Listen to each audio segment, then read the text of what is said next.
Balita naman mula sa lungsod ng General Santos, sa kabila ng mga hamon na hinarap ng syudad dahil sa nagdaang kalamidad, muling ipinagdiriwang ng mga general ang Tuna Festival 2026 bilang pagpapakita ng kanilang katatagan, pagkakaisa at sama-samang pagbangon.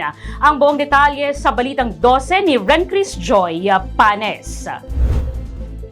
Inilatag ng pamahalaang lungsod ng General Santos ang mga paghahanda para sa Tuna Festival 2026 na may temang giting at pagkakaisa sa pagbangon sama-sama na naglalayong itampok ang tapang at pagkakaisa ng mga generals sa patuloy na pagbangon ng lungsod. Kabilang sa mga inabangang aktibidad, ang Fish Fest sa Fishport at ang Sugbahan sa Dalan na muling itatampok bilang bahagi ng kultura at tradisyon ng lungsod bilang tuna capital of the Philippines. Ayon sa LGU, itutuloy ang nasabing aktibidad sa kabila ng mga pagsubok bilang simbolo ng pagpapatuloy ng mga tradisyong nagbubuklod sa mga residente at bisita.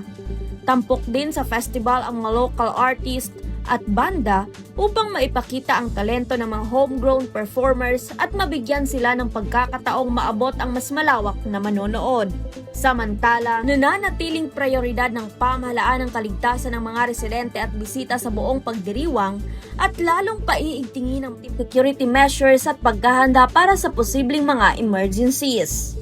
Higit sa pagdiriwang ng tuna industry at ang kultura ng lungsod, layo ng pagdiriwang na bigyan ng mga generals ng pagkakataong magkasama-sama, makapagdiwang at makahanap ng saya habang patuloy na bumabangon ng lungsod. Para sa Balitang 12, Rencris Joy Panes, PIH 12.